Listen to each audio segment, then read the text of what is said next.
Kami dari kelompok 4 mata kuliah fisiologi tumbuhan akan memaparkan sedikit mengenai materi peran unsur hara pada tanaman. Sebelumnya, berikut sekilas anggota dari kelompok 4. Mari kita masuk ke materi pembahasan. Hidup memiliki kebutuhan nutrisi yang harus dipenuhi untuk bertahan hidup. Tanaman juga memiliki kebutuhan nutrisi yang disebut sebagai unsur hara. Unsur hara adalah segala macam unsur dan senyawa kimia yang diperlukan untuk pertumbuhan dan perkembangan tanaman.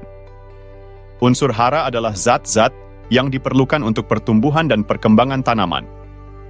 Ada 17 jenis unsur hara yang diperlukan oleh tanaman untuk bertahan hidup, baik dari udara maupun tanah. Ada 17 jenis unsur hara yang diperlukan oleh tanaman, termasuk unsur hara makro dan mikro. Unsur hara makro diserap dalam jumlah yang lebih besar, sementara unsur hara mikro ditemukan dalam jumlah kecil pada jaringan tanaman. Setiap unsur hara memiliki peran khusus dalam proses fotosintesis dan metabolisme tanaman. Unsur hara makro seperti karbon, hidrogen, oksigen, nitrogen, fosfor, kalium, sulfur, kalsium, dan magnesium sangat penting untuk proses fotosintesis, respirasi, dan pertumbuhan tanaman. Sementara itu, unsur hara mikro dapat ditemukan dalam jumlah kecil pada jaringan tanaman.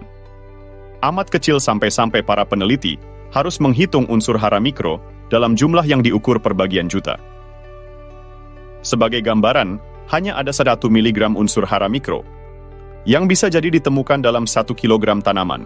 Unsur hara mikro seperti zat besi, boron, klorin, mangan, seng, tembaga, molibdenum, dan nikel juga memiliki peran krusial dalam proses pembungaan, fotosintesis, Berikut ini merupakan dan metabolisme beberapa unsur tanaman yang termasuk dalam unsur hara makro.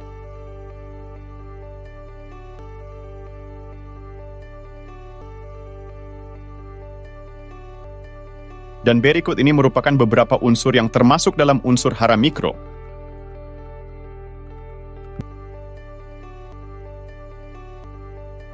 Kemudian terdapat unsur hara esensial. Unsur hara dapat juga disebut sebagai unsur hara esensial bagi tanaman. Tetapi tidak semua unsur hara merupakan unsur hara esensial. Kriteria esensialitas hara antara lain: tanpa unsur tersebut, tanaman tidak dapat menyelesaikan daur hidupnya. Fungsi unsur tersebut harus spesifik dan tidak dapat digantikan oleh unsur lain. Unsur tersebut harus berperan langsung dalam pertumbuhan dan metabolisme tanaman. Kelompok lain terdapat unsur hara toksik. Kelompok unsur toksik atau beracun bagi tanaman, seperti makromi, I, Br, F, Al, Ni, Cr, C, Pb, Cd, yang bukan unsur-unsur esensial. Dan Fe, Mn, Zen, Cu, B, yang merupakan esensial pada konsentrasi rendah, tetapi toksik pada konsentrasi tinggi. Jika dilihat dari kondisi unsur hara di dalam tanah, terdapat beberapa konsep mengenai unsur hara. Terdapat unsur hara total, merupakan unsur hara di dalam tanah, baik tersedia dan tidak tersedia, baik bersumber dari alaminya, mineral, maupun jika tambahan dari luar, seperti kegiatan pemupukan pupuk anorganik. Hara tidak tersedia, hara yang tidak tersedia untuk tanaman, karena syarat ketersediaannya tidak terpenuhi dan tidak dapat dimanfaatkan oleh tanaman. Hara tersedia, hara yang tersedia untuk tanaman tersedia, memiliki bentuk berbeda sebagai syarat dapat diserap tanaman. Jika bentuk belum sesuai, maka tanaman tidak dapat menyerap unsur hara tersebut. Dinamika unsur hara dalam tanah. Keberadaan unsur hara di dalam tanah sifatnya dinamis. Dalam tanah, unsur hara terdapat pada 3 kondisi atau bentuk sebagai berikut. Unsur hara di kompleks penyimpanan. Unsur hara yang pada kondisi di kompleks penyimpanan ada dalam bentuk senyawa. Kompleks penyimpanan ini antara lain mineral tanah, bahan organik, dan senyawa yang mengendap. Sifat unsur hara di sini berada pada kondisi ketersediaan lambat hingga sangat lambat untuk tanaman.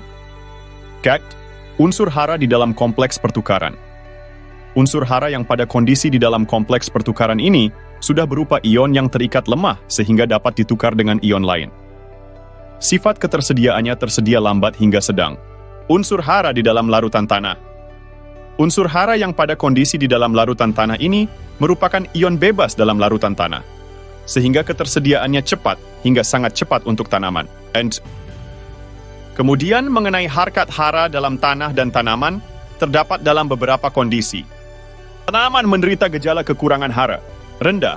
Sebagian tanaman menampakkan gejala kekurangan hara, produksi tanaman rendah, dan bila dipupuk dengan pupuk yang mengandung hara ini, produksi naik, AND, cukup.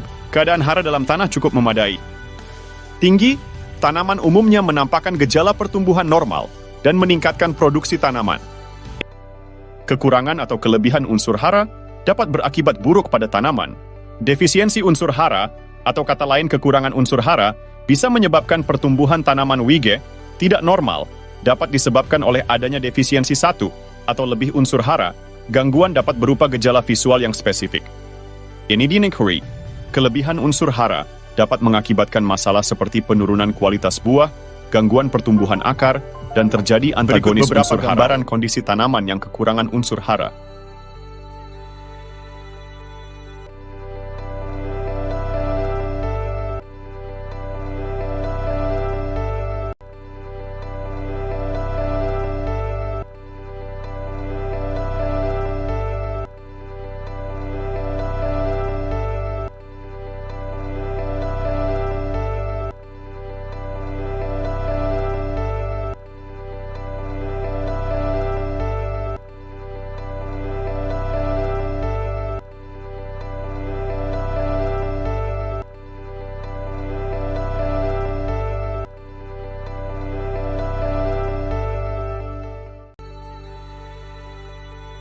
Sekian yang dapat disampaikan terkait materi unsur hara pada tanaman.